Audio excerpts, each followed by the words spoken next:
iniciar.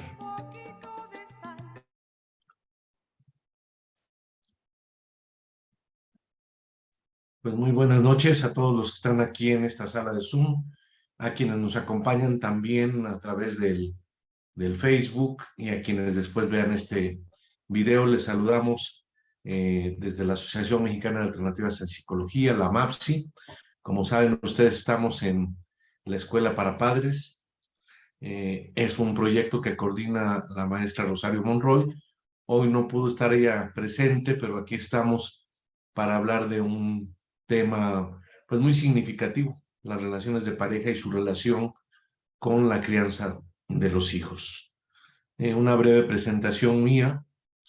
Yo soy Marco Eduardo Murueta, soy presidente de AMAPSI, soy profesor de la UNAM Iztacala, hice, además de la carrera de psicología, maestría y doctorado en filosofía, y esto porque tenía ya desde hace muchos años, desde que terminé la licenciatura, la idea de construir un nuevo proyecto teórico en filosofía que se ha construido durante pues, ya más de 40 años, la teoría de la praxis, que es un tiempo similar a mi trabajo docente y también al de mi trabajo como psicoterapeuta. Tengo 40 años ejerciendo la psicoterapia. En ese contexto, pues vamos a hablar de lo que la teoría de la praxis y la experiencia psicoterapéutica nos pueden ayudar a comprender de las relaciones de pareja y la crianza de los hijos, ¿sí? Vamos a hacer una exposición y luego pues un diálogo abierto con quienes estén en Zoom y vamos a conversar sobre esto de las relaciones de pareja y la crianza de los hijos. Unas dos preguntas que hago para iniciar es si un ser humano puede vivir sin amor. ¿Tú qué piensas, Omar? ¿Podría vivir un ser humano sin amor? No lo creo. ¿Por qué, No, Omar? no lo creo. ¿Por qué no? Si come, se alimenta, tiene, digamos, todos los elementos materiales, nada más no tiene amor, Ajá. pero tiene toda la economía resuelta. ¿Por qué No no sé. podría vivir? A lo mejor sí viviría, te reto un poco, viviría, aunque solitario, aunque quizá no tan alegre, pero estaría vivo o no. No lo sé. Mire, biológicamente supongo que sí tendría existencia, tanto que somos también seres simbólicos y estamos en nuestra condición humana al ser gregarios, el ser reconocidos por otro o por el otro y también vivir de esa relación hacia los demás. Simbólicamente me parece que sería, sí, hasta imposible vivir sin el afecto, sin el amor, no sé sin el amor, pero tal vez sin el amar. Bueno, Yo esa creo, es la segunda pregunta, que es muy pues sí, importante, ¿no? ¿Qué es más importante, amar o ser amado? pero sí, no, yo Pero creo que no, hay algo que sí, ¿no? O sea, no, es un llamado, pues, eh, de toda la relación humana. las investigaciones que hay, un poco los experimentos de Harlow y Harlow, de principios de los años 60, ponía en ese caso a chimpancés pequeños a convivir con una madre sustituta de alambre que le daba de comer, pero que no le daba calidez, digamos. Y a otro chimpancé lo puso con una madre sustituta que aparte de darle de comer, era de felpa, era de peluche. Y la diferencia entre uno y otro fue muy marcada y eso tiene una influencia muy importante sobre la psicología. Y también se crearon monos en aislamiento, que no son seres humanos, y se les veía deprimidos y o muy agresivos. Entonces, de acuerdo a la teoría que yo estoy desarrollando, la teoría de la praxis, el amor es lo que le da significado a las actividades humanas.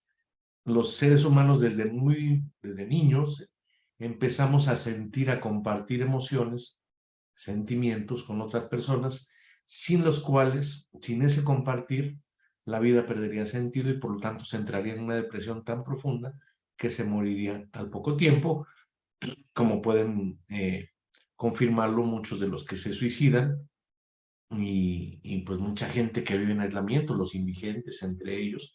Hemos estudiado casos de indigentes y tienen vínculos afectivos mínimos, pero tienen. Entonces, con cero amor, inmediatamente en cuestión de horas, dependiendo un poco de la historia de la persona, pero en cuestión de horas se podría caer en una depresión. Pongo yo el ejemplo de imaginar un holocausto en el que es un holocausto con un tipo de bombas o de armamentos que no destruye nada más que seres humanos, digamos las bombas de nitrógeno. Entonces todo queda vigente, están los almacenes llenos, pero le pido a cada persona que se ponga en el imaginario de, de que no haya nadie más. Nada más una persona se quedó viva. Claro, tiene una historia, ¿no? Como diría Víctor Frank, ha amado, amaba a su familia, a su comunidad, a su pareja, pero ya no, ya se desapareció, se acabó, fue un holocausto y se quedó una sola persona viva. El análisis psicológico de esta posibilidad hace ver que en muy poco tiempo entraría en psicosis y en muy poco tiempo moriría. Un poco depende de la historia anterior, si resistiría un poco más o un poco menos. Pero entonces decimos que el amor es lo que mueve al mundo porque, de acuerdo a los análisis que hemos hecho en teoría de la praxis, tenemos una ley que le llamamos la segunda ley de la teoría de la praxis, que dice que un significado para surgir y para mantenerse requiere compartirse. Y cuando no se comparte, hay una sensación de vacío que no sería tan grave si no es porque genera muchísima ansiedad. Los seres humanos entran al compartir cuando muy tarde, con las primeras sonrisas que se dan alrededor de los 3 meses de edad, y comparten con la madre significados que hacen que sonría. La sonrisa, que sabemos que es una característica de los seres humanos, viene de ese compartir significados. No, ninguna otra especie, los perros como que quieren medio sonreír, pero no sonríen. La sonrisa es ese entender que estamos entendiendo lo mismo, dos o más personas, más allá de lo inmediato. Esa comprensión es lo que le da significado, por eso la sonrisa es tan importante, ¿no? Como ya lo han hecho ver varios autores, entre ellos eh, Pablo Fernández Crisle, tiene un capítulo sobre la sonrisa muy importante en su libro sobre la sociedad mental. Y bueno, en el caso de teoría de la praxis, y lo hemos profundizado, lo hemos ampliado. Entonces, no se puede vivir sin amor, se necesita amar. Y como ya lo preveía Omar, bueno, está esta pregunta, ¿qué es más importante, amar o ser amado? Entonces les preguntamos así, pues hemos hecho encuesta, digamos, en grupos y les hemos dicho, si tuvieras que optar entre amar y ser amado, no pudieras tener las dos cosas, ¿qué preferirías? Y bueno, en general, arriba un 70% dice que preferiría amar sobre ser amado, amar aunque no se sea amado. Y más o menos alrededor de un 30% dice que preferiría ser amado aunque no amar. Con excepción de un grupo, cuando se hizo un plantón ahí enfrente de la Bolsa de Valores, me llamaban el Ocupa de México, me invitaron a dar una charla y hablé de esto y les hice la pregunta, ¿qué preferirían, amar o ser amados? En ese grupo, que eran personas que protestaban por la injusticia, la cuestión económica, es el único grupo en el que el porcentaje se invirtió. Más o menos el 70% de los que estaban ahí dijeron que preferían ser amados aunque no amaran. Pero en general en todos los grupos siempre la gente prefiere amar, porque amar implica que hay alguien más que te interesa y encontramos que la autoestima, la valoración de sí mismo, el significado, tiene que ver con el que te interesen otras personas. Es falso, de acuerdo a nuestras investigaciones, esta idea que tienen muchas personas y algunos psicólogos que dicen que para dar amor, para amar a otras personas, primero te tienes que amar a ti mismo. Ya que te amas a ti mismo, entonces podrás amar a otras personas. Nosotros lo hemos investigado en muchísimos casos clínicos y no es cierto. Lo que hemos encontrado, incluso como eje de la autoestima, porque autoestima, pues, una persona puede tener sensación de sentirse inteligente, vigoroso, atractivo, atractiva, sano, sabio, pero lo que hemos encontrado como núcleo de la autoestima es la sensación de sentirse útil, útil para otros. Entonces, una cosa muy importante es lo que podríamos llamar la dialéctica del amor a otros y del amor a sí mismo. En la medida en que otros te interesan y a través de los otros, te amas a ti mismo.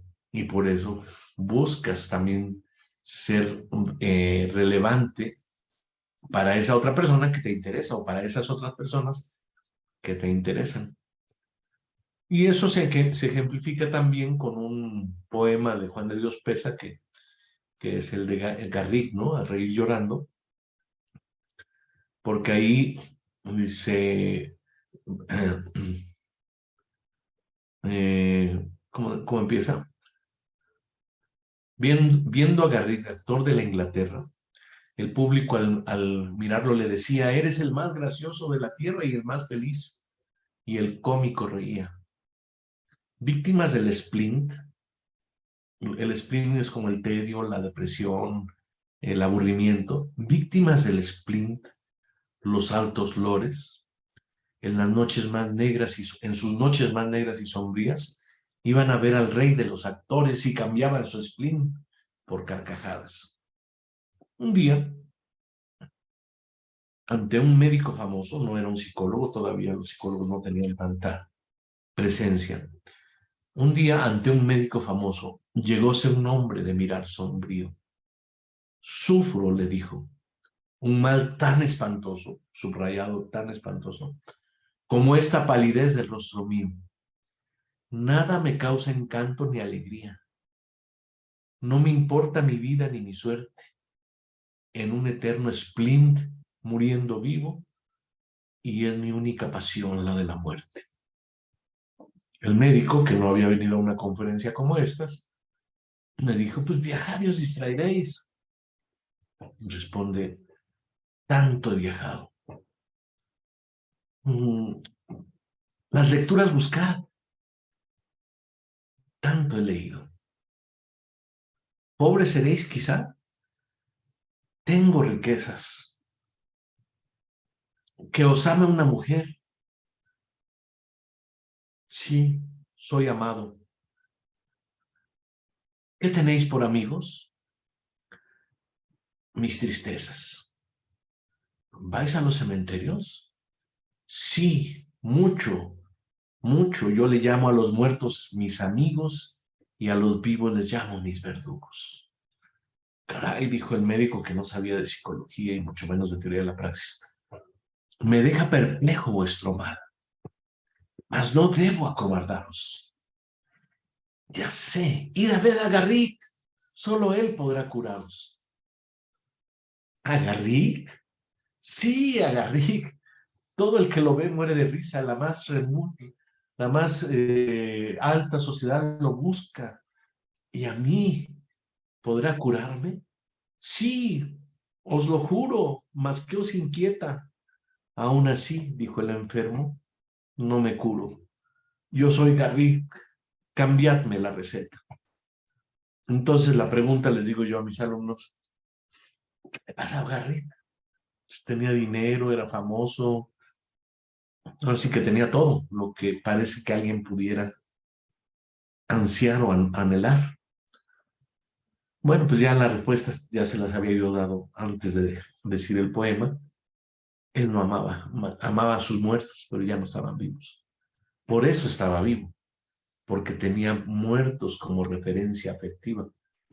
Pero nadie le interesaba, no tenía en qué ocuparse, ni siquiera una mascota que le pudiera. Entonces no se puede vivir sin amor y este poema nos hace ver que es mucho más importante el amar que el ser amado, porque el amar le da relevancia a tu propia existencia. Te interesa alguien más y en ese que te interesa a alguien más, dos o digo una o muchas personas, te vuelves importante. Entonces con eso hay que quitar esta idea de que, pues, primero hay que amarse y luego hay que amar. Y además la teoría de la praxis también combate la idea voluntarista del amor, como si tú pudieras decidir un poco lo que a veces ha hecho el cristianismo, ¿no? De ama a tu prójimo como a ti mismo, como si pudieras, a partir de que te lo dicen, ¿no? El mandato, es cierto que de los 10 mandamientos, bueno, se pueden traducir en un único mandamiento, que sería el de Jesús de Nazaret, ama a tu prójimo como a ti mismo, pero no lo puedes, no puede ser así como que te lo dicen, perdón, lo tratas de obedecer y ya es, ¿no? El amor va a ser un sentimiento, algo que se produce, algo que es un fenómeno que los psicólogos estudiamos y debíamos comprender cada vez de manera más plena, porque pues es el eje de la vida humana. Como decíamos, sin amar, ni vida hay. Entonces, si es tan central el fenómeno amoroso, tendríamos que comprenderlo un poco más. Bueno, es lo que estamos haciendo con teoría de la praxis. En ese contexto, ¿cuál podríamos decir que es la relación humana más importante? Podría ser la de madre-hijo, podría ser la de padre-hijo o hija, podría ser la de hermanos, podría ser la de amigos. Hay quien piensa que la amistad es muy importante. Y pues nosotros hemos llegado a la conclusión, por los siguientes argumentos que vamos a ver, de que la relación de pareja es la relación más importante de todas y que por lo tanto tendríamos que cuidarla más, no solamente de manera personal, sino de manera social, de manera política. La relación de pareja es estratégica, pues nada menos si no hay relación de pareja, ni siquiera tampoco hay vida porque pues no hay reproducción, ¿no? Aunque bueno, podría haber relaciones sexuales y tener reproducción, pero no habría significado. Encontramos que la relación de pareja, vamos a ver a continuación, es la más íntima de todas. Bueno, la relación madre-hijo también es muy íntima. Y hemos preguntado, fíjense que hemos hecho la pregunta a grupos de qué les es más significativa a las personas que están en los grupos, la relación de pareja o la relación madre-hijo. Bueno, una paradoja es que cerca de un 70% dice que es más importante la relación madre-hijo o hija, ¿no?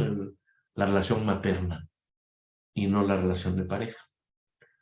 Pero la relación materna, vamos a ver que pierde cercanía conforme crecen los hijos, no solamente no solamente la pierde, sino que debe perder cercanía en la relación madre-hijo y padre-hijo, ¿no? Cuando no pierde cercanía, se le considera una psicopatología, ¿no? Es un papitis o mamitis, o sobreapego paterno, sobreapego materno. De la relación de pareja, en la medida en que haya buenas relaciones de pareja, depende mucho de la estabilidad emocional personal. La pareja es la mancuerna afectiva de una persona, es la retroalimentación, la cercanía, que en la infancia es la madre, que por lo general, a veces el padre, a veces otra persona, pero por lo general en la infancia es la madre, la mancuerna afectiva de las niñas y de los niños. Y en la adultez, la gran mayoría de las ocasiones, la mancuerna afectiva que se requiere para estructurar el mundo es la pareja. Entonces, por eso, cuando hay alteraciones en la vida de pareja, pues hay muchas afectaciones laborales y de todo tipo, ¿no? No, no en vano, José José y otros cantantes han ilustrado mucho de lo que implica el desequilibrio emocional por una fallida relación de pareja, ¿no? Pongo muchas veces como ejemplo esta canción de José José, para ilustrar lo que puede implicar una relación de pareja, esta canción que dice, desesperado y dispuesto a aceptar lo que quieras, tú has ganado, pues sin ti soy un hombre acabado, sin ganas de vivir. Vamos a ver más adelantito que eso tiene otra explicación, pero imagínense qué fuerza, qué determinación, qué daño que una mujer o un hombre no le corresponda a su pareja y la otra persona se confiese desesperado, desesperado, dispuesto. Es un hombre acabado o una mujer acabada, como también vamos a ver, que se da mucho, ¿no? Entonces, la relación de pareja es para bien o para mal. Es una relación que puede ser sublime y muchas veces lo es, sobre todo en lo que se llama la limeranza, el enamoramiento, ese momento en que empiezan a hacer clic dos personas y que parece tan maravilloso, pero más o menos después de algunos años, a veces meses, puede convertirse en un verdadero infierno, pues como lo ilustran las películas de La Guerra de los Roses, Kramer contra Kramer y otras tantas, ¿no? Donde lo que fue un amor, una emoción muy bonita, pues se convierte en uno de los odios más fuertes que puede haber también. Entonces, del cielo al infierno en la relación de pareja es muy importante. Y desde luego lo que vamos a ver el día de hoy es las implicaciones que esto tiene sobre la crianza y por lo tanto sobre el futuro de la humanidad, que es lo que está pasando en la vida actual. En la medida en que hay menos afinidad en las parejas que están más en conflicto, pues obviamente va a repercutir sobre sus descendencias y sobre el futuro de la humanidad. Entonces, si quisiéramos cuidar el futuro de la humanidad a través de la crianza, nos tendría que preocupar como país y como comunidad, como colectivo, como humanidad, nos tendría que preocupar qué está pasando con las relaciones de pareja, que por eso se da esta charla, que se da en el contexto de la escuela para padres. Es decir, este programa, esta sección de AMAPSI, está buscando una mejor crianza, pero para que haya una mejor crianza necesitamos ayudar a las personas a que tengan una mejor relación de pareja. Y desde luego, si hay mejores relaciones de pareja, hay también mejores formas de organización social, mayores posibilidades de consenso, actitudes más abiertas, hay menos violencia, por lo tanto hay más seguridad social. Si hubiera mejor crianza, mejores relaciones de pareja, habría menos violencia.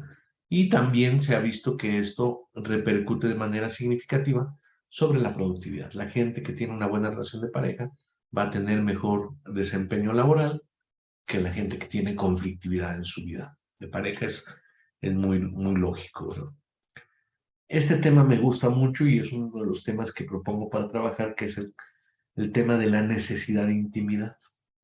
Por ahí un psicólogo humanista que se llama Rollo May, él hablaba de la necesidad del mito, que los pueblos, las comunidades necesitan un mito para poderse cuestionar. Pero no, quien trabaja esto de la intimidad de manera interesante como un precursor de esto que vamos a hablar, es nada menos que Eric Berne, el autor del análisis transaccional. Y él tiene una frase interesante que dice que la sexualidad no implica intimidad. Que si una persona tiene, por ejemplo, un hombre tiene relaciones con una prostituta o una mujer con un prostituto, podrían tener relaciones sexuales y no intimidad. Entonces, estamos precisando el concepto de intimidad como esa sensación que se traduciría en lo de mancuerna afectiva, de confianza, de cercanía, de conexión emocional y de identidad compartida. Como dirían creo que los timbiriches, tú y yo somos uno mismo, ¿no? Así también lo dice Hegel. Dice Hegel del amor que el amor es el ser uno en el ser separado. Esta sensación de unidad que se da en todas las relaciones afectivas, especialmente en la pareja, es muy determinante y por eso le llamamos mancuerna afectiva, porque es como un punto de referencia a partir del cual se organiza el mundo. Un poco parecido a lo que dicen los teóricos de la Gestalt perceptual, que ellos hablaban del concepto de centración. Según los teóricos de la Gestalt perceptual, cuando tú miras cualquier cosa, digamos ahorita la pantalla de la computadora, no la ves toda de conjunto, sino que te centras en algunos puntos, incluso dicen en un punto, y desde ese punto organizas el conjunto de la percepción. Más o menos de manera similar se va a dar la mancomunidad afectiva, repito, en la infancia la madre y en la adultez, tradicionalmente la madre y en la adultez generalmente la pareja. Entonces, ¿qué es la intimidad? Es esta cercanía, esta conexión, pero es muy importante este concepto de intimidad porque nos explica los celos. ¿Por qué hay celos? Freud pensaba que porque había una especie de tendencia natural hegemónica de querer como poseer, ¿no? Al otro ser, una propiedad, y entonces, pues, no, si alguien amenazaba esa propiedad, pues, por eso se surgieron los celos.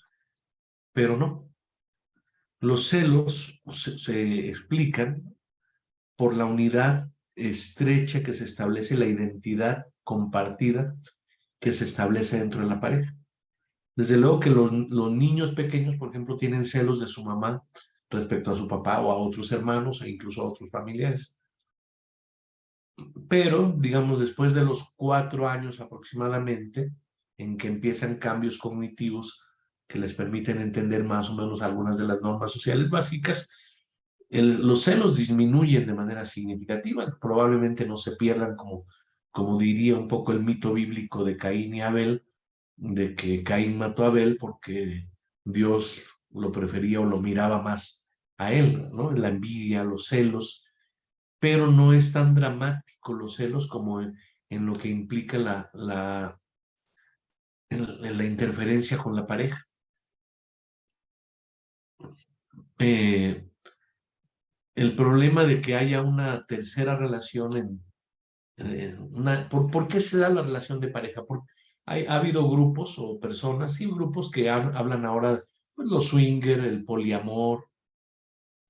¿Por qué no casarse entre 3 o 4 personas? Dirían estos del poliamor. ¿Por qué no mantener una relación amorosa profunda entre 3 o 4 personas o más? No como los árabes, sobre todo antiguos, que tenían muchas mujeres, ¿no? ¿Qué pasa con eso? Digo, alguien pudiera tener múltiples relaciones sexuales, pero no múltiples relaciones de pareja, por este fenómeno de la intimidad. Entonces, una mujer o un hombre casado podría tener externamente algún tipo de desliz, pero no necesariamente con la misma intimidad con la que tiene, digamos, con su pareja habitual. Y el problema es que cuando se advierte por parte de la persona a la que se le ha sido infiel, se advierte que la otra persona tiene otro vínculo, se rompe la sensación de identidad. Se rompe esa sensación de pertenencia, de cercanía, y por eso es motivo de pues, grandes tragedias emocionales. Entonces hay que entender los celos, claro. Los celos incluso yo he señalado que hay niveles de celos que pudiéramos decir que son sanos. La protección de la pareja, el sentir que se cuida, que no haya facilidad, digamos, o condiciones proclives para establecer otras relaciones de pareja. Cuidar un poco es razonable, ¿no? El cultivar eso. La mejor forma de cuidar a la pareja es entusiasmarla, que se mantenga entusiasta. Los que empiezan a vigilar a su pareja ya entran perdiendo, ¿no? Digo, una cosa de cuidado, una cosa así de no confiarse, pero la vigilancia hacia la pareja es señal de que no hay confianza, de que no hay intimidad, de que no hay cercanía. Y desde luego hay celos patológicos, sobre todo cuando son psicóticos, cuando ya empiezan a imaginar, a ver cosas que pues no tienen ningún fundamento. Y hay toda una gama, ¿no? De niveles de patología de los celos. Pero hay unos celos básicos de bajo nivel que pudiéramos llamar, que son celos sanos, por esta identidad, este compartir en la pareja que es tan significativo, ¿no? Una cosa interesante para ilustrar un poco esto, ilustrarlo un poco más, es el fenómeno de la intimidad que se da en el proceso de evolución psicológica de una persona, ¿no? Vamos a pensar de un niño varón y luego hablemos de una niña. El niño varón tiene una intimidad con su mamá, que incluso el propio complejo de Edipo de Freud dice que rivaliza con el padre por la intimidad con la madre. Pero fíjense qué interesante que un niño, como se ve aquí en las fotos que tenemos en pantalla, de 6 meses, de 8 meses de edad, podría estar desnudo y obviamente tocar los senos de la mamá o el cuerpo del padre, estar totalmente desnudo, los padres y los hijos. Pero si eso hacemos crecer en la idea a los bebés, ya no es un niño de 6, 8 meses, ya es un niño de 2 años y que todavía está alimentándose o mordisqueando el pecho materno, o póngalo un poquito más grande, a los 4 años o a los 6. A los 6, yo digo que después de los 4 años empezaría a ser escandaloso. Hasta los 4 años podría ser, ay, pues esta señora es sobreconsentidora, todavía le da el pecho a su hijo. Pero después de los 4 años es escandaloso. Y si le subimos la edad a los 6, a los 12, que una mujer permitiera contacto, una mamá permitiera contacto a su hijo con sus senos, como lo pudo haber permitido cuando tenía 6 meses, sería verdaderamente una depravación. Y si le pones otros años más, ella 40 y él 20 años, sería mucho más escandaloso. Realmente sería en el extremo del escándalo psicológico. Con el papá pues ocurre más o menos lo mismo.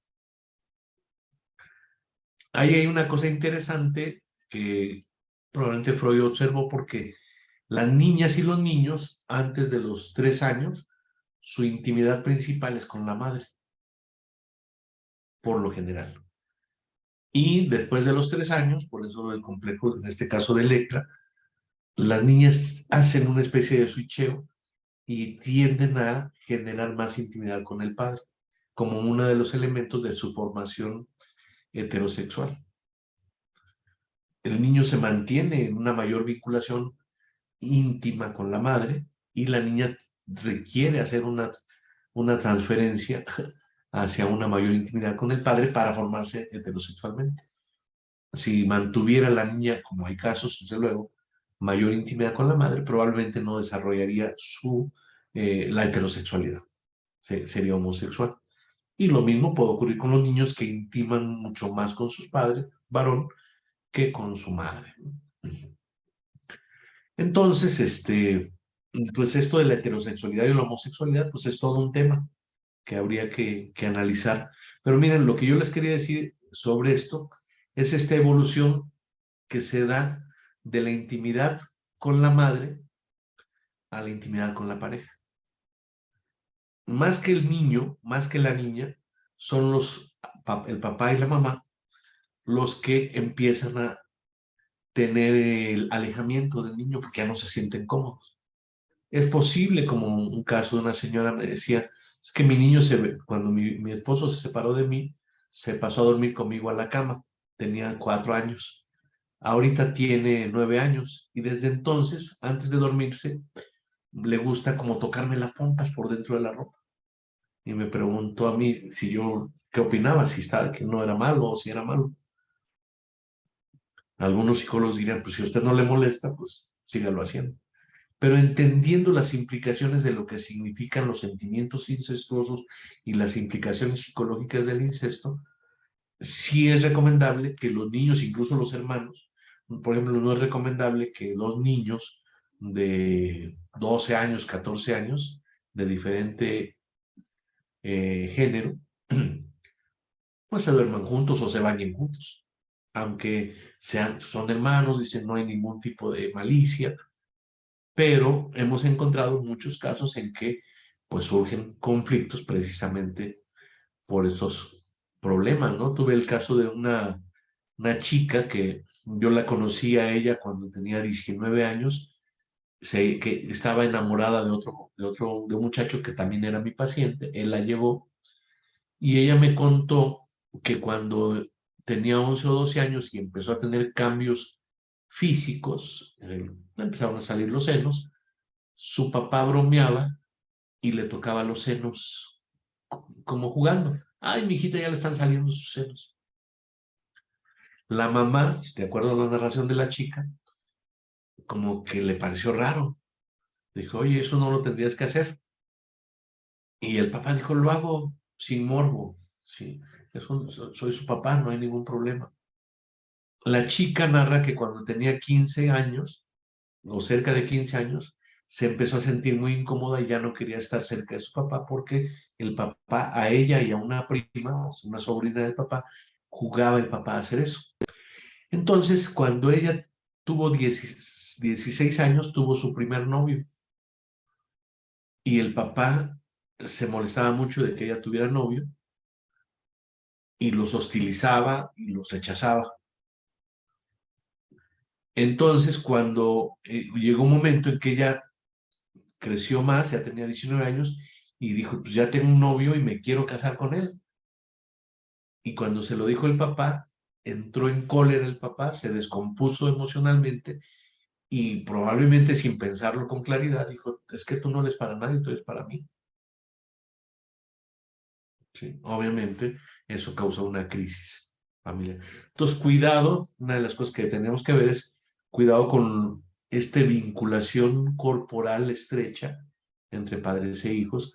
Es necesaria para, incluso para la exogamia, para que las personas entren en relación con otras personas, se requiere la disminución de la intimidad entre padres e hijos conforme van creciendo, al grado de que eso hace crisis por lo general en la adolescencia.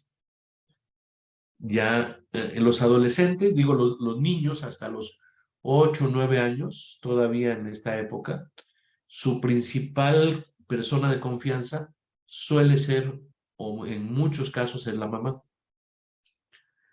pero a los 12 o 13 ya no. A los 12 o 13 incluso decimos que su grupo primario se cambió. Ahora su grupo primario son los amigos, ¿sí? Y los papás, no, mi papá me quiere sacar la sopa, ¿no? Ya no les ocultan, ya no les pueden decir todo.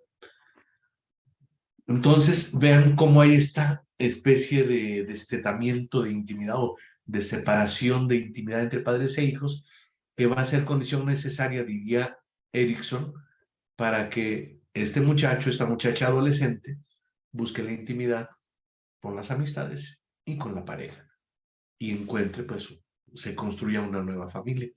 Si no fuera por esta disminución de la intimidad, no se construiría la nueva familia. Claro, hablamos de intimidad profunda, amorosa, erótica, corporal, porque sí, los padres y los hijos pueden tener mucha confianza mientras no sea algo que implique el tipo de intimidad de la cercanía corporal, ¿no?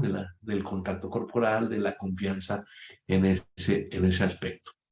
Entonces, esto hay que entenderlo por eso hablamos aquí del complejo de Yocasta y el complejo de Layo, porque Freud nada más pensó que los niños eran los que tenían cierta proclividad hacia su papá o hacia su mamá, según fuera el caso, pero Freud no consideró que Yocasta también se sintió atraída por su hijo.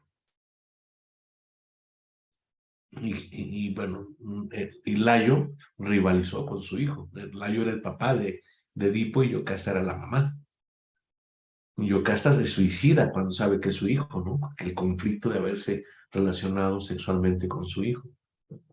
Entonces, más que Freud pensaba que los niños ya traían una cierta predisposición hacia la sexualidad, hacia un lado, hacia otro. Y lo que hemos encontrado es que la organización estética de la sexualidad la hacen los adultos a través del trato que se da con los niños, ¿no?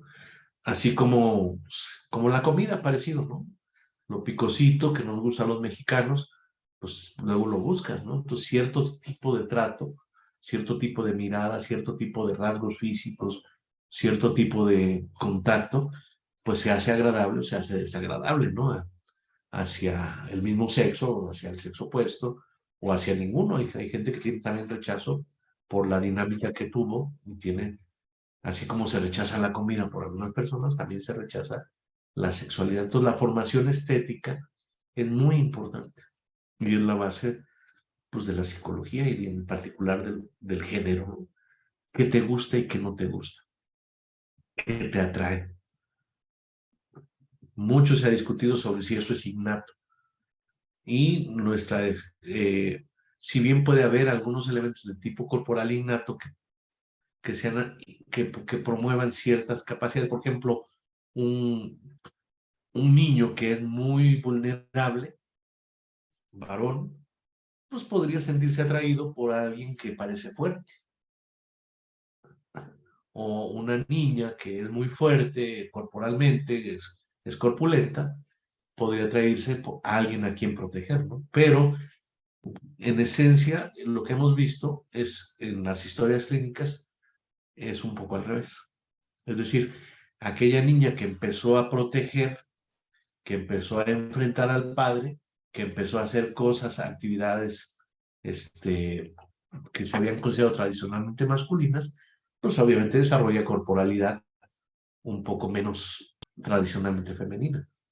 Igual, si los niños no brincan, no hacen cosas de trepar, de hacer cosas como las de hacer luchitas y todo eso, jugar fútbol, pues también su formación estética es más, es más femenina, ¿no?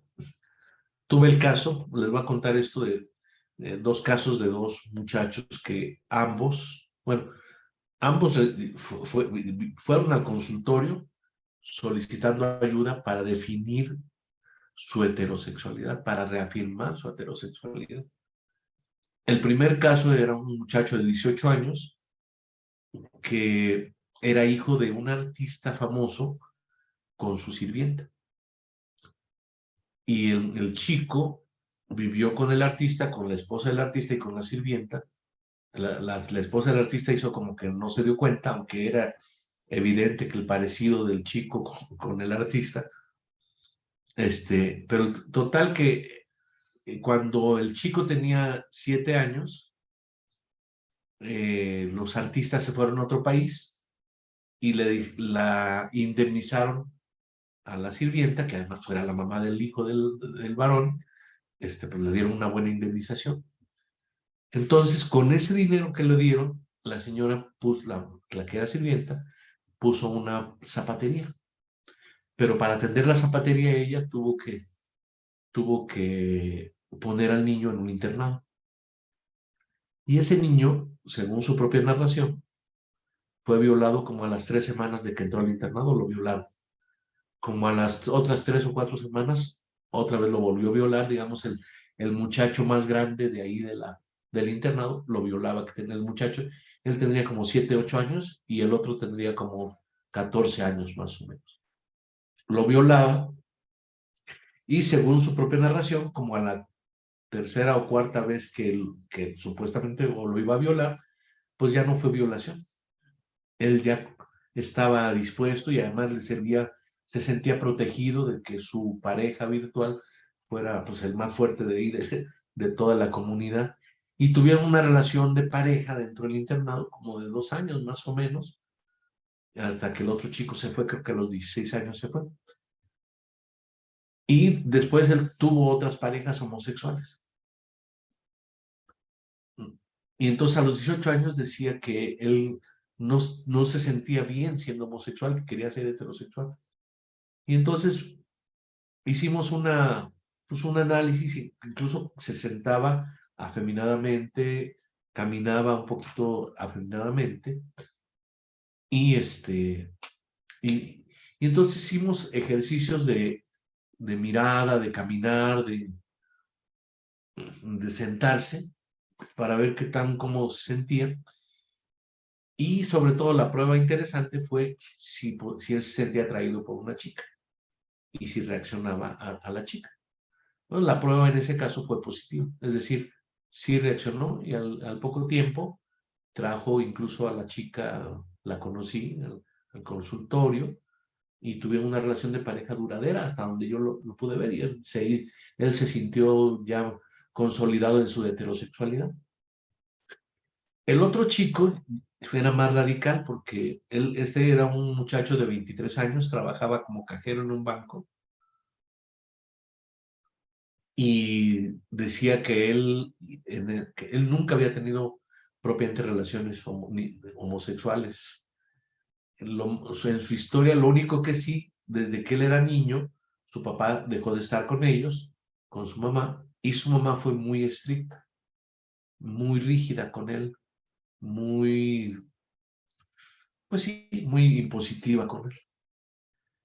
Y entonces, cuando él tenía como 11 años, tuvo durmió un tiempo con un tío por necesidades de que la mamá iba a viajar. Y en esa ocasión el tío lo tocó sexualmente en la primera noche y la segunda noche él le correspondió de tocamientos. Pero en el día pues ya no había como si nadie se acordara de lo que pasaba en el día y ocurrió eso en 2 periodos de una semana en 2 años diferentes. Y luego en el metro decía que las personas en el metro, los homosexuales se miran y se acercan y se friccionan y que eso le ocurría. Y además él sentía atracción por eso y a veces lo seguían y le pedían su teléfono y dice, yo siempre les doy otro teléfono. Solamente fue un caso en que un señor lo siguió y en un parque se tocaron mutuamente. Esa era toda su historia de homosexualidad. Mire, el otro chico había tenido vida homosexual propiamente dicho y tenía algunos escarceos homosexuales. Pero a la hora de y además él era más radical en su discurso, porque decía que no quiero ser maricón, no quiero y volvía a recaer porque en el metro se friccionaba con otras personas. Y entonces cuando le comenté lo que había pasado con el otro caso y había una chica que pues que parecía tener interés en él, salió con ella y de acuerdo a sus narraciones no pudo tener ninguna respuesta, ni siquiera de acercamiento hacia ella, de algún tipo pues, de tener algún tipo de interacción pues como que la estaba pretendiendo. Más bien él parecía distraerse y no le interesaba. Después de esto, encontramos entonces que este muchacho no tenía erotismo masculino, sino homosexual. No tenía erotismo heterosexual, más bien dicho, sino homosexual. Entonces ayudamos a que él aceptara su identidad. Pero bueno, estos dos casos nos ilustran cómo el periodo de 0 a 7 años es tan importante en la organización estética de la sexualidad. Ahí donde se establece lo que te gusta, lo que no te gusta, y se establece lo que llamamos el eje o el núcleo de la personalidad. Variaciones posteriores van a ser sobre esa especie de núcleo. Y eso hay consenso que a los 7 años se forma la identidad claramente. Bueno, esto es para entender la formación estética. Por eso el otro chico, que no había tenido esta formación masculinista desde muy pequeño, no desarrolló estética masculina, sino o heterosexual, sino homosexual, ¿no? Bueno, pues vamos a ver algunas cosas de la relación de pareja que pueden afectar la vida de los hijos, aparte de esto de la crianza y de la orientación y de la educación sexual de los niños, de la orientación de la educación estético-sexual de los niños. Bueno, una pareja, un primer elemento que hay que entender es que las parejas entran en un clic por algo que estamos llamando perfil de acoplamiento. El perfil de acoplamiento tiene 3 dimensiones. Una dimensión son las afinidades o gustos coincidentes. A los dos integrantes de la pareja les gusta el rock and roll o la cumbia, lo que sea, ¿no? Les gusta salir a ver a los pueblos o a la naturaleza, o les gusta jugar tenis o fútbol, es decir, hay puntos de afinidad. El otro aspecto del perfil de acoplamiento que es determinante son las complementaciones. Y entonces encontramos, por ejemplo, que alguien que es de baja autoestima, se va a sentir atraída o atraído por alguien que tiende a ser abusador, porque tiene un patrón que corresponde. Por eso se ven aquí en esta gráfica como ciertos acoplamientos, parecido a como si fuera una llave y una chapa. Hay cierto acomodamiento que no es exacto nunca, pero tiende a... Esto es lo que explica por qué los hombres y los hombres dicen que todas las mujeres son iguales y las mujeres dicen que todos los hombres son iguales. Y la explicación que nosotros hemos encontrado no es que todos los hombres sean iguales, sino todos los que te atraen son muy parecidos. Todos los que con los que te haces clic, con los que te encuentras, pues son muy parecidos. Eso explica por qué, por ejemplo, las hijas de padres alcohólicos tienden en muchas ocasiones, no siempre, a tener esposos alcohólicos. ¿Por qué? Porque hay ciertas formas de reaccionar que embonan y entonces se mantiene eso, ¿no? Entonces pusimos aquí algunos ejemplos. En realidad, esto ya lo llevamos a una investigación y encontramos 51 pares de rasgos de personalidad, o sea, 102 rasgos de personalidad. Entre ellos, algunos de los que están aquí, como muy responsable. Una persona que es súper responsable va a hacer clic con una persona irresponsable. Y el irresponsable con alguien que le dé estructura. Dos irresponsables entrarían en conflicto. Inclusive dos muy responsables estarían como rivalizando por encargarse de las cosas. Imagínense, por ejemplo, de una persona callada. Para relacionarse con otra persona callada sería muy complicado. Entonces se va a relacionar con alguien que hable. Y el parlanchín, que requiere ser escuchado, pues busca a alguien que escuche. Entonces se van como acoplando. Y estos se dan como elementos semióticos por eso dicen como amor a primera vista, porque esta tendencia a ser callada o a ser parlanchín se ve en la forma de vestir, en la forma de mirar, en la forma de comportarse, y se hace como una especie de atractivo, como imán. Se miran y se atraen. Alguien muy organizado hace clic con alguien de tendencia desorganizada. El que es sobreorganizado, alguien de tendencia desorganizada. Y el desorganizado requiere a alguien que lo organice. El angustioso busca a alguien que le complemente el tranquilo, y el tranquilo necesita a alguien que le genere un poquito de adrenalina, si es demasiado tranquilo. Entonces, las complementaciones son muy estratégicas porque según nuestras investigaciones, las parejas en conflicto son aquellas que tienen complementaciones extremas, más extremas, y menos complementaciones. A tal grado de que lo único en que se complementan es que él es muy desenvuelto y ella es muy tímida o al revés, pero no tienen otras complementaciones. Entonces, según nuestros análisis, nuestras investigaciones, entre más complementaciones haya y menos extremas sean, la relación de pareja va a ser más estable. De hecho, el perfil de acoplamiento lo hemos investigado como un elemento, como un instrumento predictor de la posibilidad de éxito o ser una pareja duradera o no ser duradero. Y el tercer aspecto que forma el perfil de acoplamiento son pues, los puntos de conflicto, ¿no?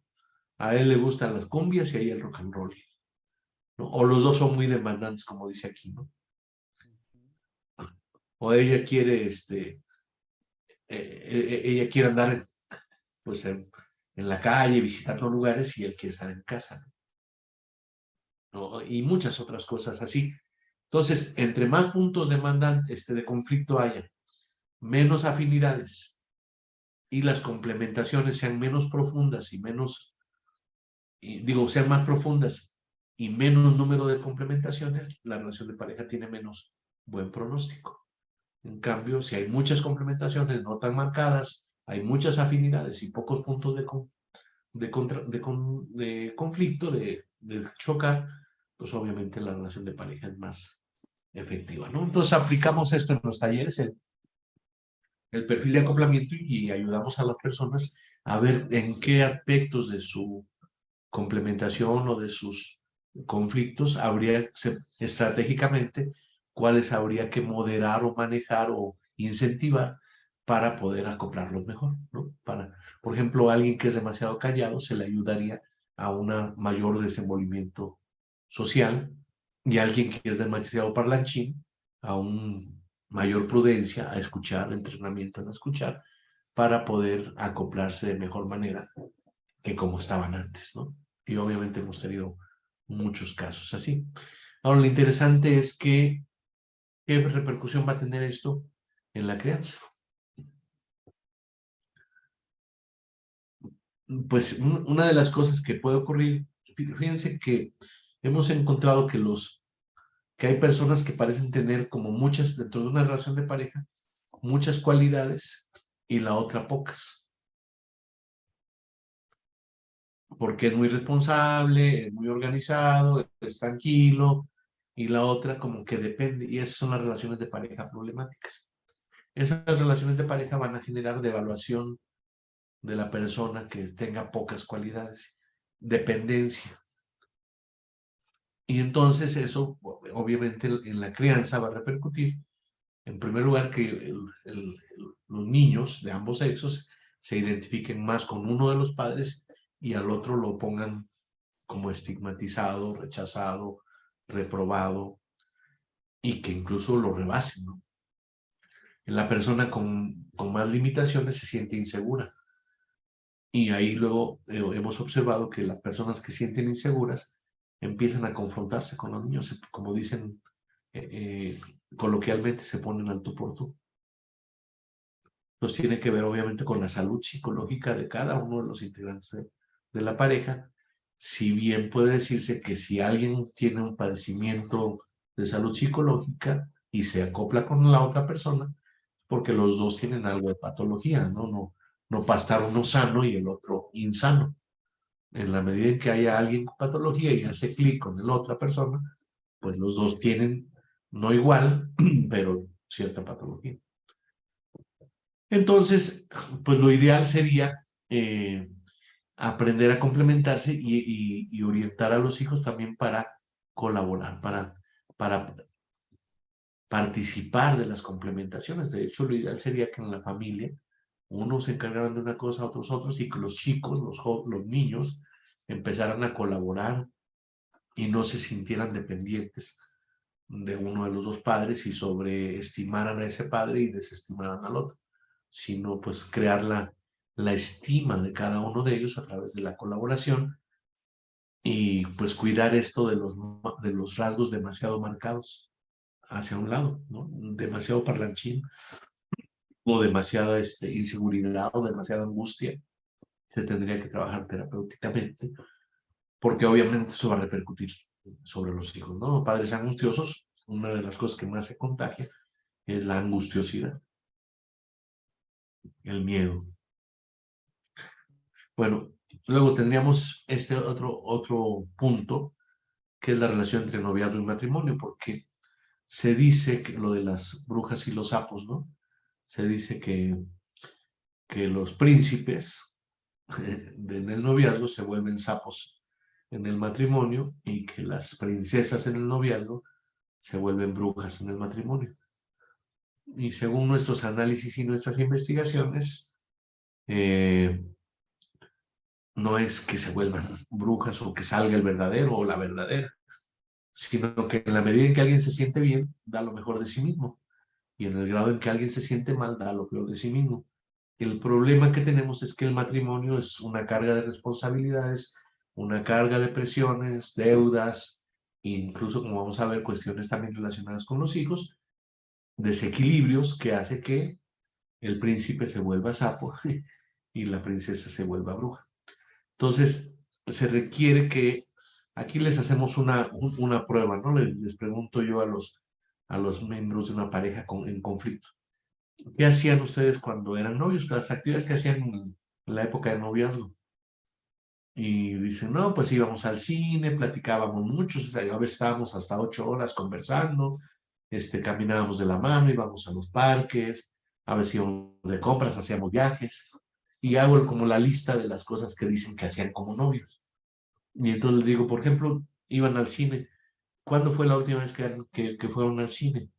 Y se voltean a ver y generalmente pues hace tiempo que no van al cine y menos como pareja.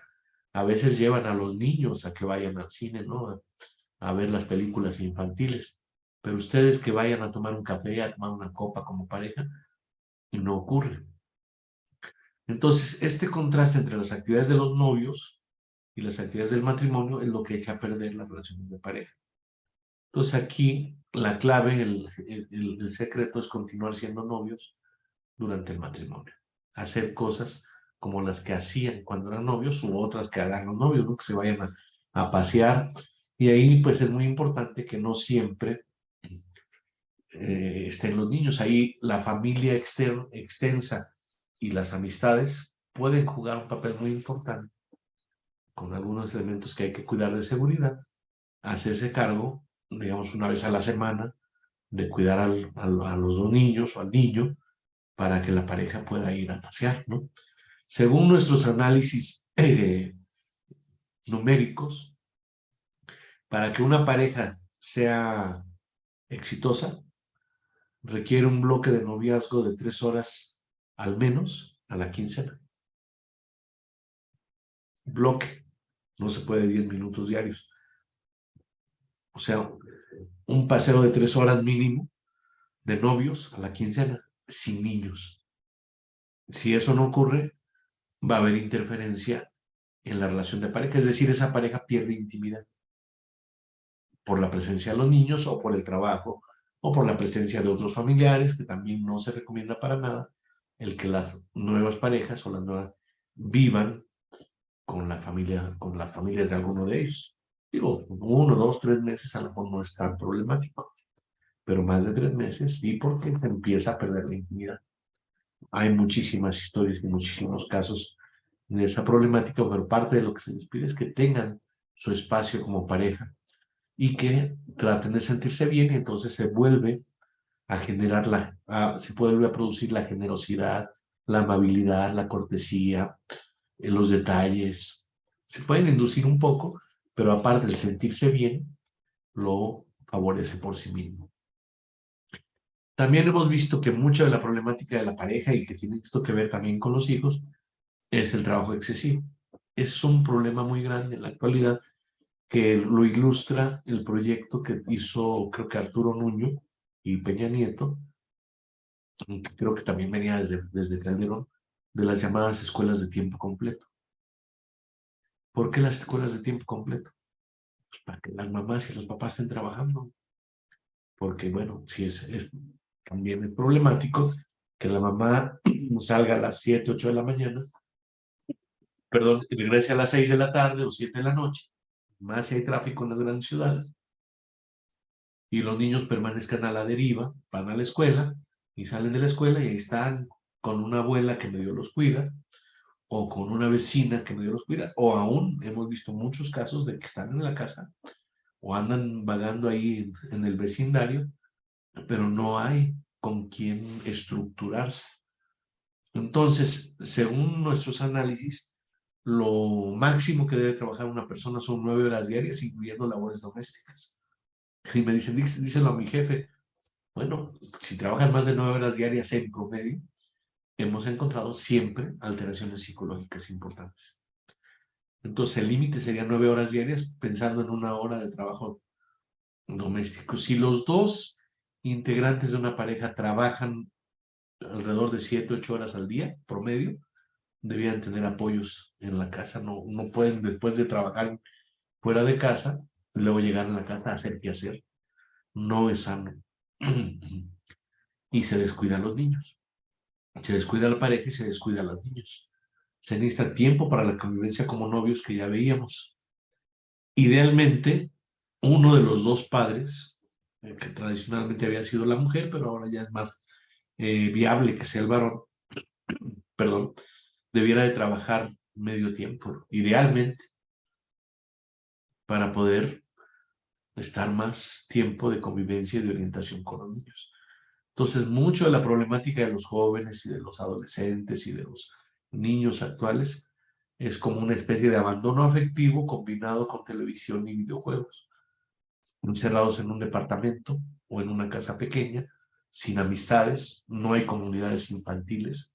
Eso es gravísimo desde el punto de vista psicológico. Se requiere que los niños tengan arraigos y comunidad infantil. No una gran comunidad, 3, 4, 5 amigos, pero que los ve 2, 3, 4 veces por semana y juega con ellos. Y entonces va siendo una especie de sociedad infantil, confianza. Obviamente hay que tener en cuenta cuestiones de seguridad, de cuidado, pero también es importante que nosotros, por ejemplo, a los padres de familia le estamos pidiendo que a los hijos le dediquen a cada hijo por lo menos 2 medias horas a la semana a conversar con ellos de cosas personales, no a regañarlos, no a vigilarlos, a conversar, a escucharlos, a bromear inclusive, a hacer procesos afectivos, ¿no? Entonces, esto es un reto porque pues sí tenemos grandes problemas de que las empresas y las instituciones dicen aquí hay hora de entrada, pero no hay hora de salida. Entonces necesitaríamos ir rediseñando las políticas públicas porque si no, pues le estamos dando en la torre a las relaciones de pareja y por lo tanto a la crianza, porque pues, lo importante es la economía, ¿no?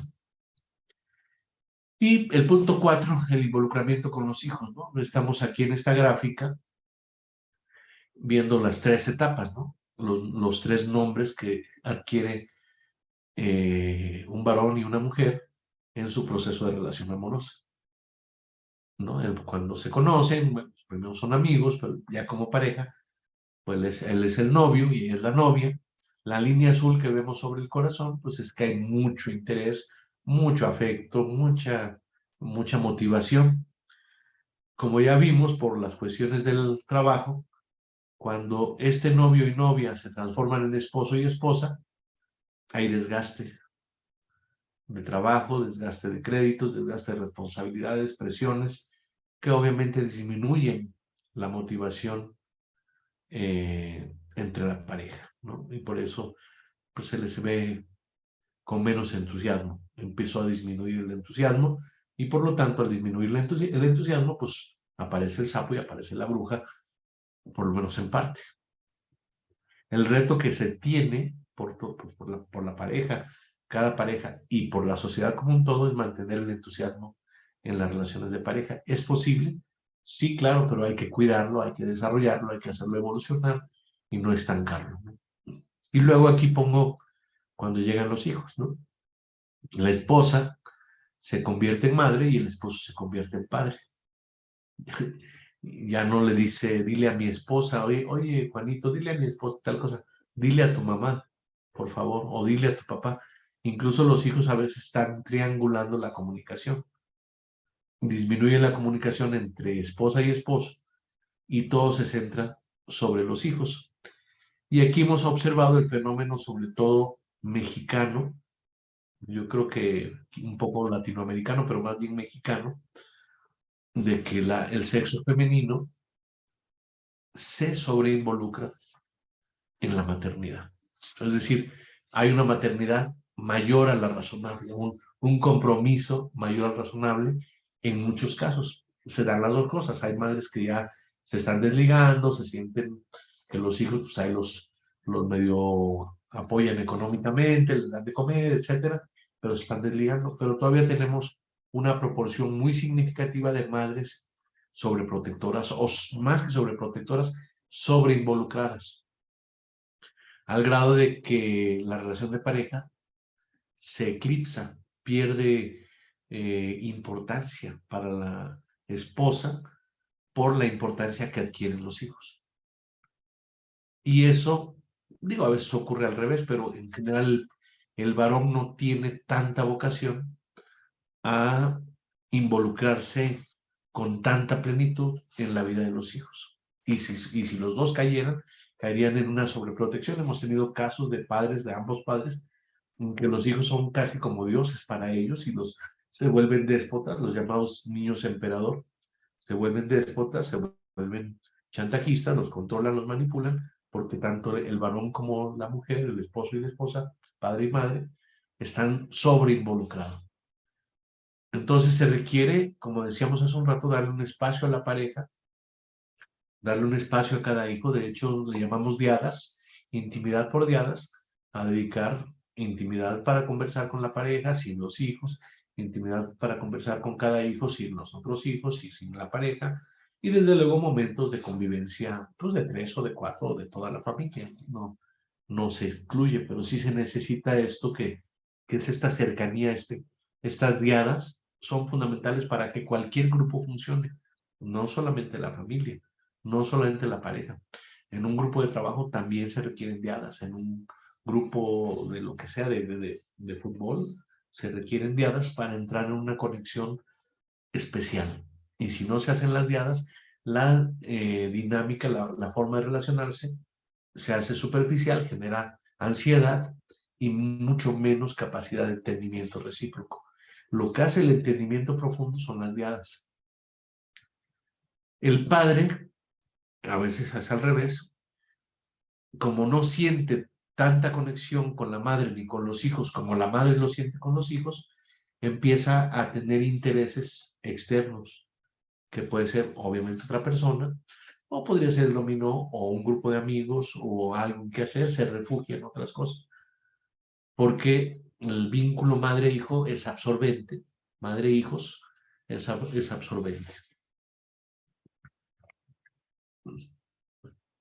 Pues si quieren, interrumpimos ahí y comentamos algunas cosas, ¿no? Cuestiones de tiempo. Entonces, pues vamos a conversar. No sé si alguno de ustedes quiera hacer uso de la palabra para comentar algunas de las cosas que estamos viendo.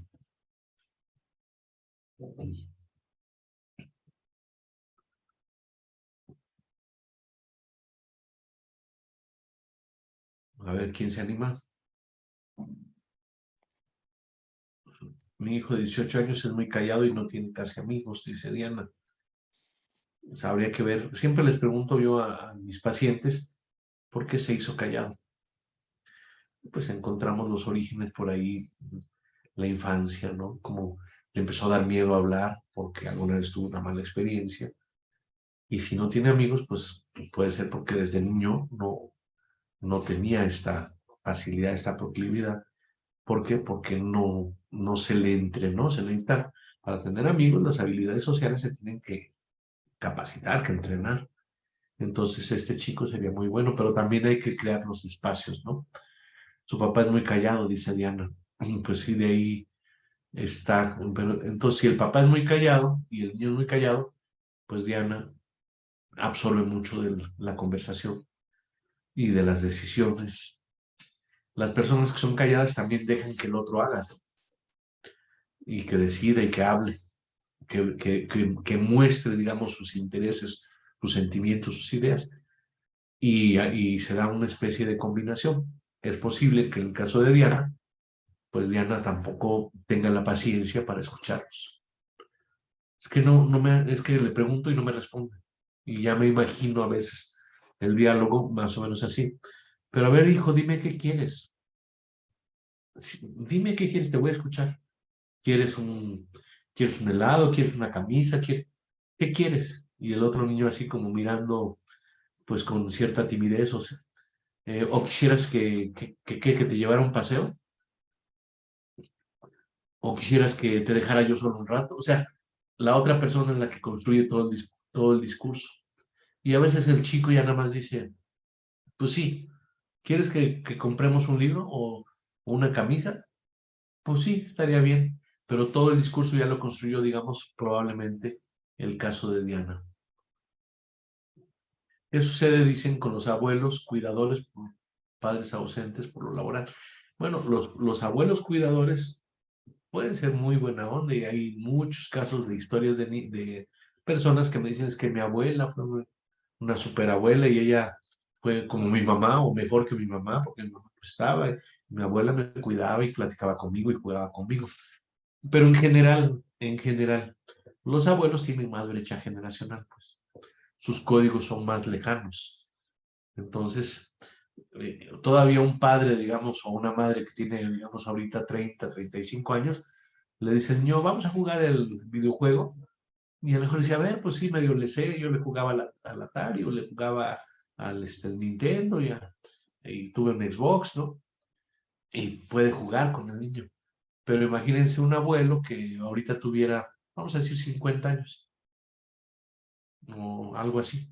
Oye, vamos a jugar y pues no le da el nivel pues al niño para jugar, ya se interesa menos. Y si el abuelo es mayor o la abuela es mayor, menos. Entonces los códigos que comparten se hacen más lejanos y por eso muchas veces no es tan afortunado pues, con el elemento de que sí hay abuelos y abuelas pues muy frescos, muy alivianados, muy abiertos, muy juveniles, y entonces entran en buen clic con los niños, a veces más que los padres. Incluso una dinámica que se da es que los niños se entienden con los abuelos, llegan los padres con otros criterios, piensan que sí pueden poner disciplina, y los abuelos boicotean y tienen mayor como poder sobre los niños sobre que los propios padres con el resentimiento que tienen. Oye, mamá, pues es mi hijo, déjame que yo decía, pero ¿cómo le vas a decir eso al niño? No, eso está muy mal.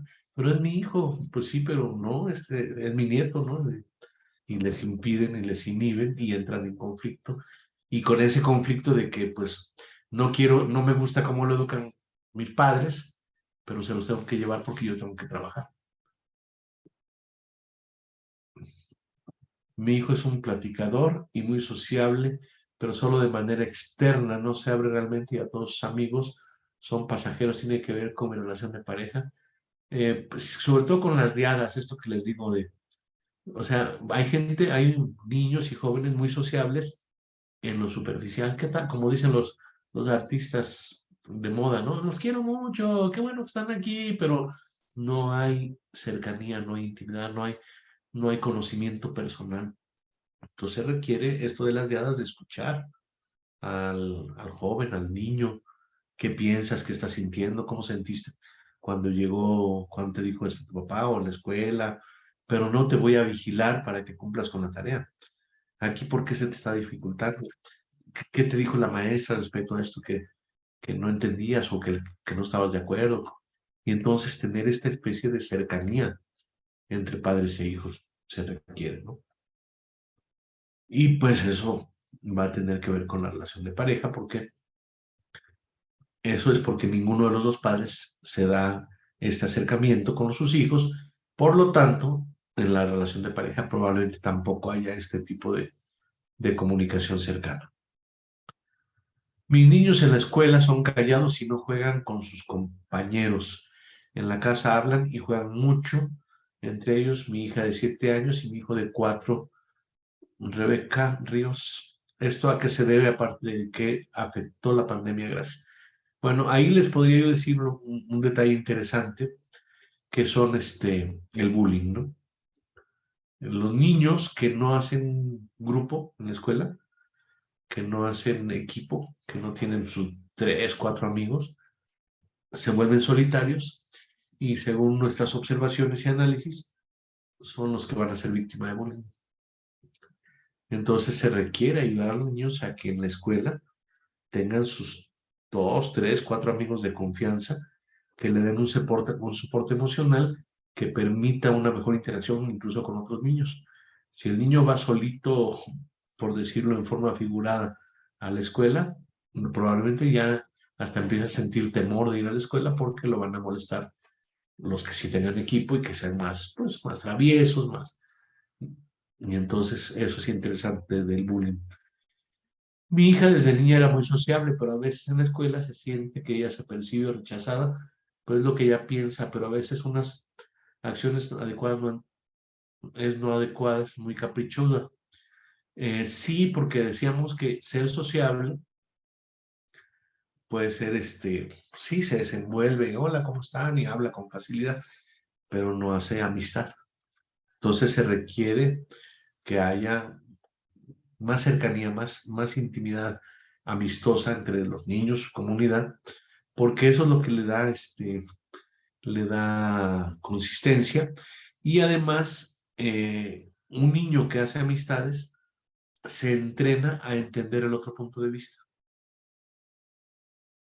porque ya no es solamente él, ya hay un afecto, ya le interesa a la otra persona y se le entrena a escucharlo y entonces disminuye esto de ser caprichuda. La persona caprichuda es alguien que siente que el hablar no es suficiente o que no tiene las palabras para poder comentar lo que quiere o lo que no quiere, y entonces solamente hace un capricho y o se trata de imponer o espera que la mamá o el papá interpreten a ver qué es lo que realmente quiere, ¿no? ¿Alguien más que quiera preguntar o comentar? Aquí está otra pregunta. Buenas noches, doctor. Gracias por compartir un tema tan relevante para la sociedad. Una pregunta.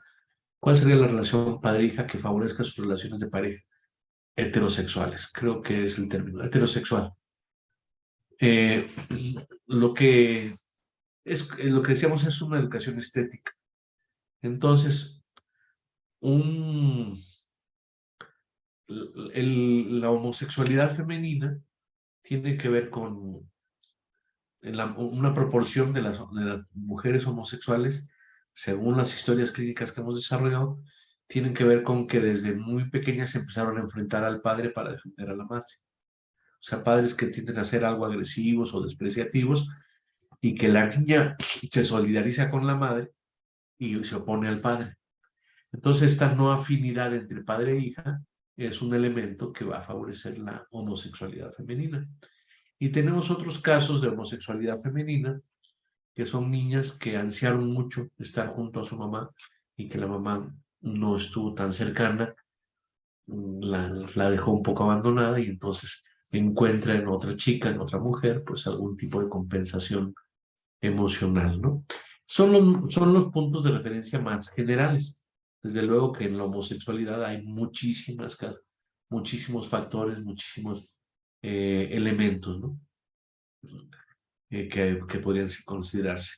Y en los homosexuales masculinos, lo que más hemos encontrado son niños que no pudieron desarrollar actividades como de luchitas o de hacer cosas que no. Según la teoría de la praxis, la testosterona y los estrógenos no vienen programados genéticamente, no del todo, por lo menos quiero decir. Entonces, si un niño trepa, juega cosas bruscas de adrenalina, va a generar más testosterona.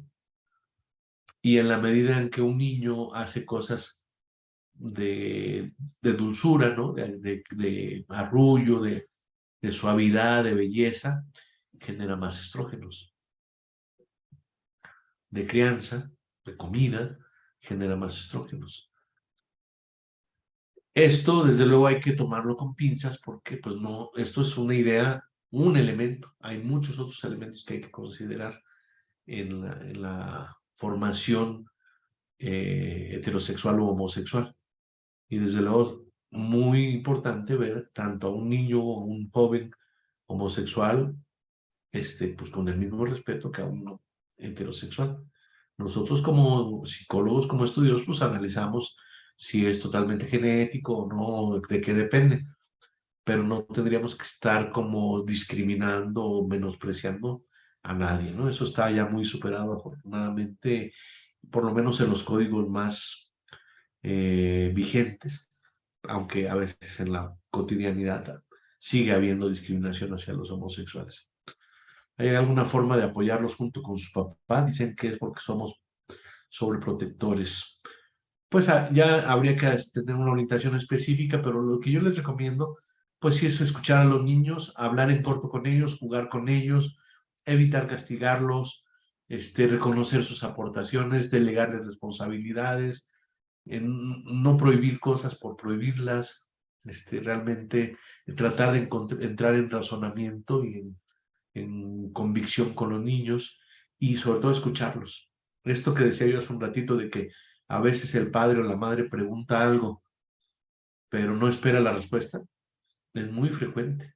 Empiezan a responder los padres por los niños o por los adolescentes.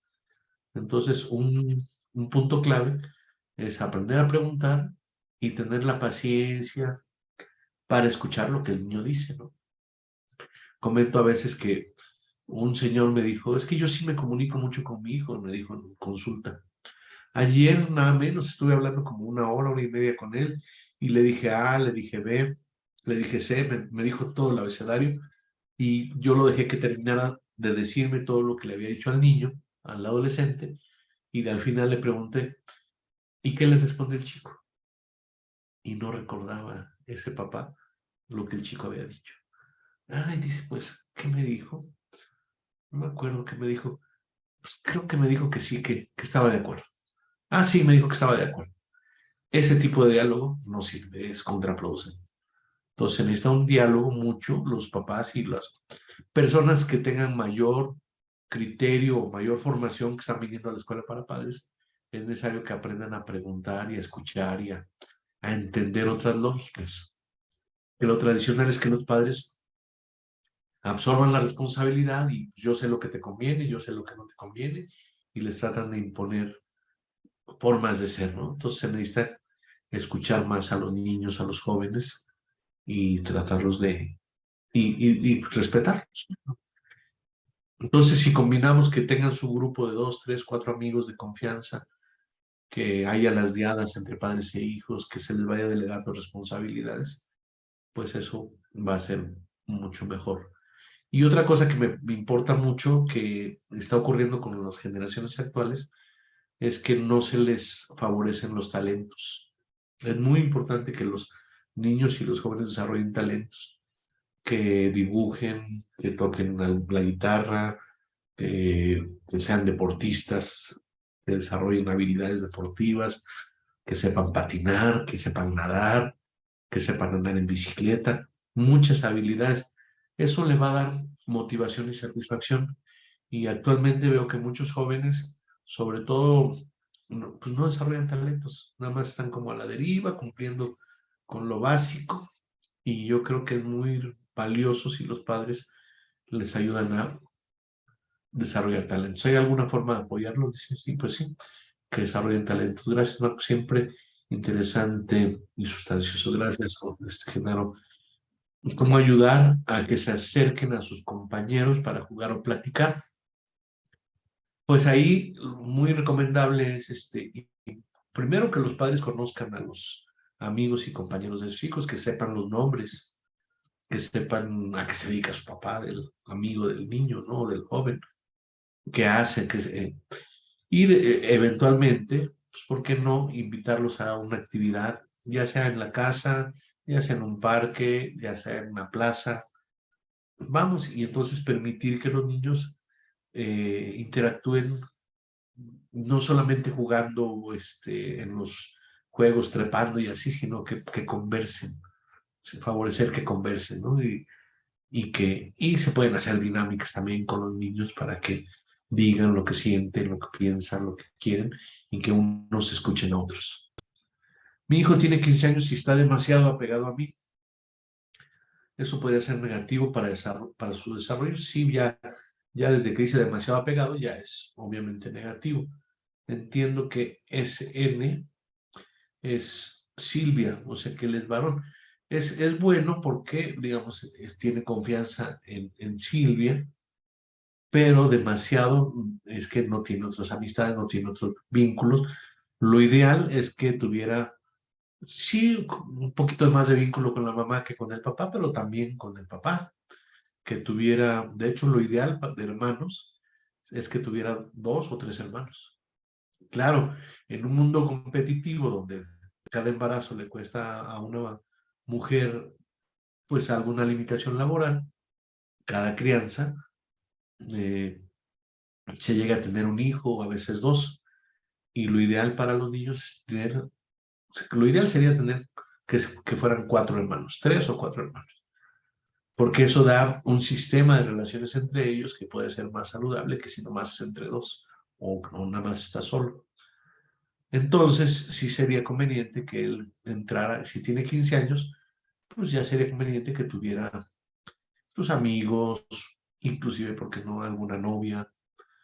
Eh, Me dijeron una vez, y oiga, pero tiene 14 años mi hija, ¿y cómo va a tener un novio? Pues se va a distraer de la escuela. Y yo les contesté, pues mi hija en ese momento también tenía 14 años, tiene novio y, y lleva el primer lugar de su escuela y de varias escuelas, ¿no? Es decir, el amor entre los jóvenes no debe verse como algo negativo, sino como algo favorable. Consejos para la crianza de un hijo único de 4 años actualmente.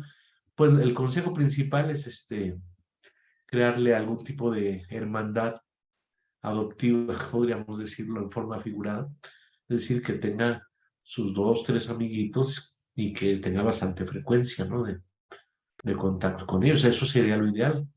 He visto que no les es tan fácil porque pues viven lejos o porque los otros papás no los dejan ir o incluso la mamá me dice es que si lo dejo y qué tal que pasan cosas en aquella casa. Se necesitarían crear como círculos de confianza también entre grupos de madres y padres para saber que ahí no va a pasar nada de abuso sexual. Buscar forma de encontrar confianza, porque si no, ¿qué hace una mamá que además tiene un hijo único? Pues lo lleva al karate, a natación, a inglés. Hay que entretenerlo y lo último, pues le pone el YouTube para que se entretenga.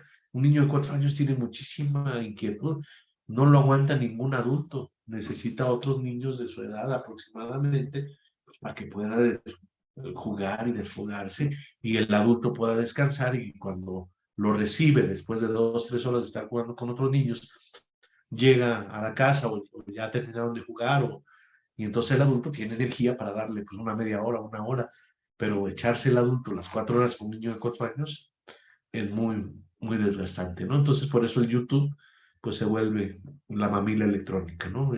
U otras cosas por el estilo. Consejos ya, ¿verdad? Bueno, pues son 8:36. No sé si hay algún otro comentario o pregunta. Si no, estaríamos terminando nuestra conferencia de esta noche de la Escuela para Padres, la relación de pareja y su vínculo estratégico con la crianza de los hijos. Doctor, buenas noches. Y buenas noches, Aymara, adelante. Pues primero felicitarlo por el tema que hoy nos compartió. La verdad es que es muy interesante. Muchos de nosotros encontramos respuestas a nuestro estilo de crianza. Y lo siguiente que quiero comentar es que sería muy bueno que usted nos ayudara a desarrollar formas de cómo poder ayudar a los papás que van a nuestros consultorios, que ya no son pareja, pero que son papás. Porque de repente se ponen en ese plan de una lucha de egos y lo que menos importa son los hijos, ¿no? Yo me he encontrado con eso en el consultorio y la verdad es que es difícil, primero el tratar de entender cómo es que se está dando su relación y Sí, después cómo está afectando a los niños, ¿no? Entendemos sí, que hay niños muy inteligentes afectivamente, como lo decían en otra sesión, que probablemente no les afecte tanto, que tienen muchos recursos psicológicos propios para salir adelante, pero hay otros niños que sí se ven trastocados por esto. Entonces, pues bueno, sería muy sí. interesante desarrollar esa parte para poder ayudar a nuestros colegas en esta práctica, ¿no? Sí, pues es todo un reto y casi es otra charla porque todos los divorcios habría que analizarlos, ¿no? Porque ahora sabemos que hay muchísimo más divorcio que antes. Y sí tenemos graves problemas, sobre todo una de las dos partes divorciadas se queda con resentimiento hacia la otra.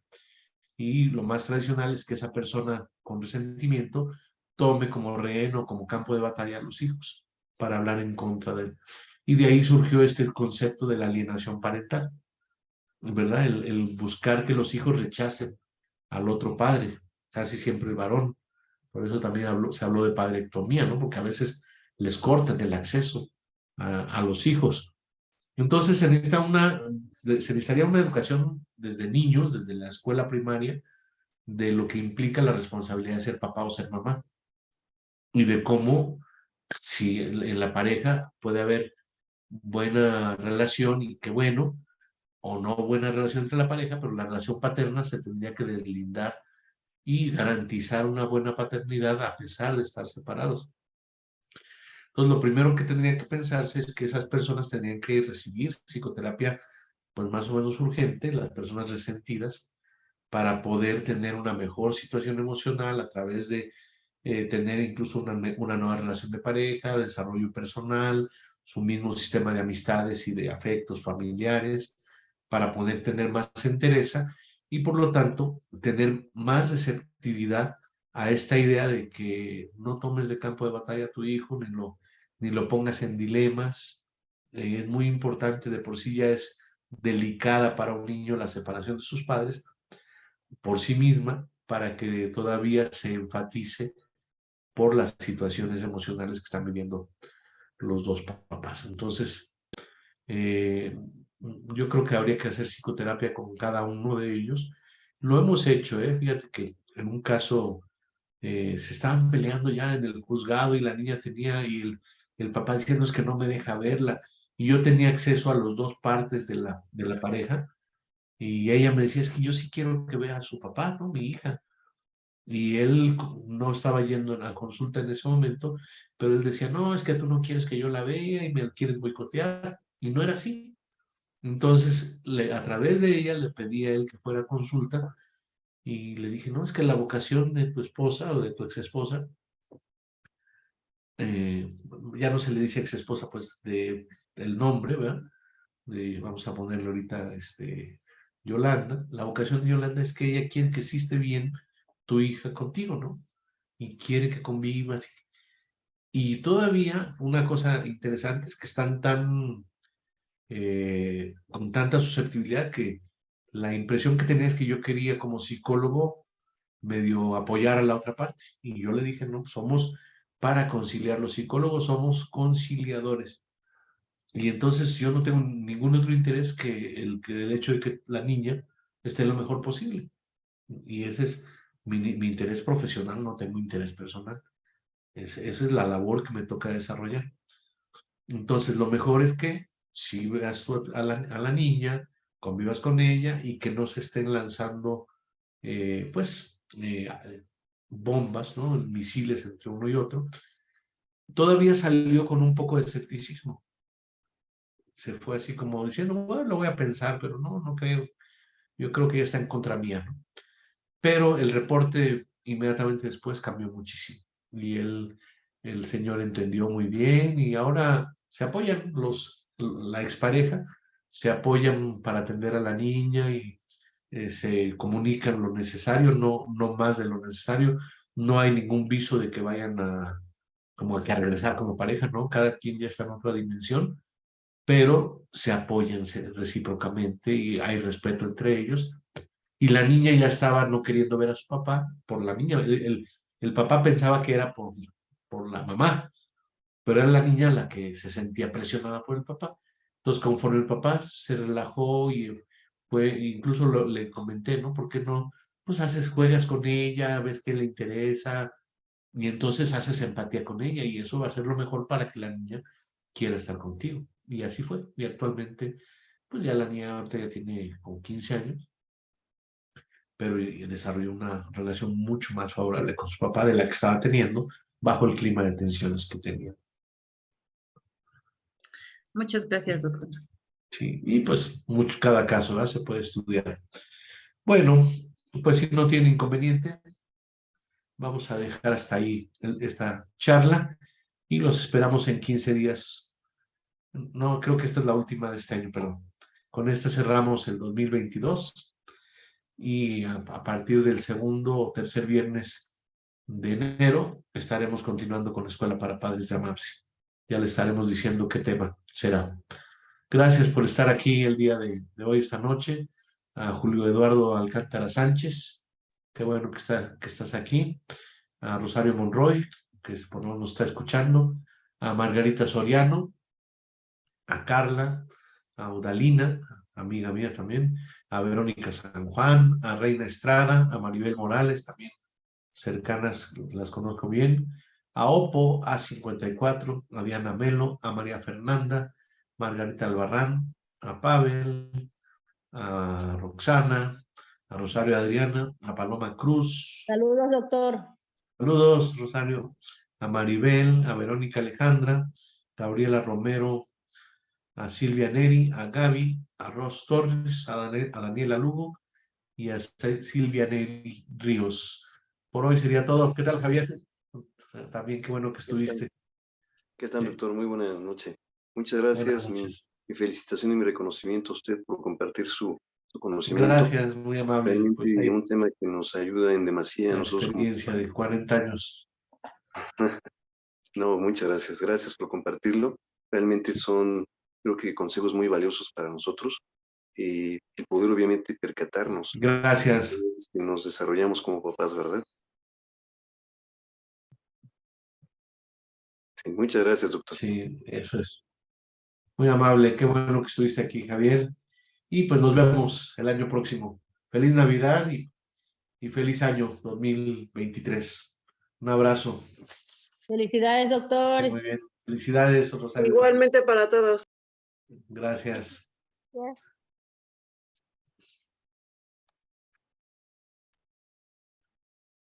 Donde tenemos la grabación.